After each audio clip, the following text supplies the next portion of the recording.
2019-20 ಸಾಲಿನ ಸುಳ್ಯ ಜೆಸಿಐ ಪಯಸ್ವಿನಿ ಸುಳ್ಯ ಇದರ ನಿಯೋಜಿತ ತಂಡದ ಪದಗ್ರಹಣ ಸಮಾರಂಭವು ಡಿಸೆಂಬರ್ 16ರಂದು ನಡೆಯಲಿದೆ ಎಂದು ನಿಯೋಜಿತ ಅಧ್ಯಕ್ಷ ದೇವರಾಜ್ ಕುತ್ಪಾಜೆ ಹೇಳಿದರು.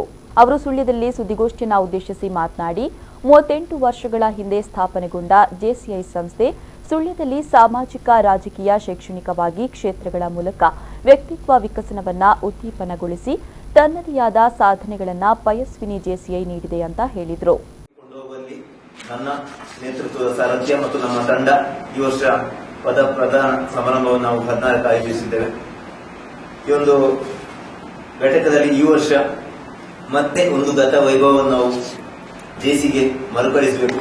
ಪರಿಸರದಲ್ಲಿ ಆದಂತಹ ಎಲ್ಲ ಒಂದು ಕಾರ್ಯಕ್ರಮಕ್ಕೆ ಪೂರಕವಾಗಿ ನಾವು ಕೆಲಸ ಕಾರ್ಯನಿರ್ವಹಿಸಲಿದ್ದೇವೆ.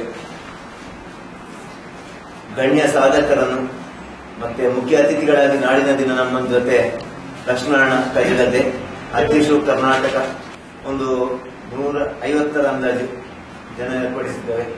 ಮತ್ತೆ ನೂತನವಾಗಿ ಸದಸ್ಯರ ಸೇರ್ಪಡೆ ಕೂಡ ಇದೆ. ಅವತ್ತು ನಮ್ಮ ವಲಯಾಧ್ಯಕ್ಷರು ಸೇರಿಕೊಳ್ತಾ ಇದ್ದಾರೆ. ಮುಖ್ಯ ಅತಿಥಿಗಳ ಲಕ್ಷ್ಮಣ ಕೈಗದ್ದೆ 18ರಿಂದ 40 ವರ್ಷದ ಒಳಗಿನ ನೂತನ ಸದಸ್ಯರಿಗೆ ನಮ್ಮಲ್ಲಿ ಅವಕಾಶ ಇದೆ ಸೇರ್ಪಡೆಗೆ. ಇರ್ತಾನೆ 8 ಮಂದಿ ಆಲ್ರೆಡಿ ಆಗಿದ್ದಾರೆ. ಈ ಸಂದರ್ಭ ಜೆಸಿಐ ನಿಕಟಪೂರ್ವ ವಲಯಾಧ್ಯಕ್ಷ ಅಶೋಕ್ ಚೂಂತಾರ್, ಜೆಸಿಐ ವಲಯ ಉಪಾಧ್ಯಕ್ಷ ಪ್ರದೀಪ್ ಬಾಕಿಲಾ ಸೇರಿದಂತೆ ಮತ್ತಿತರರು ಉಪಸ್ಥಿತರಿದ್ದರು.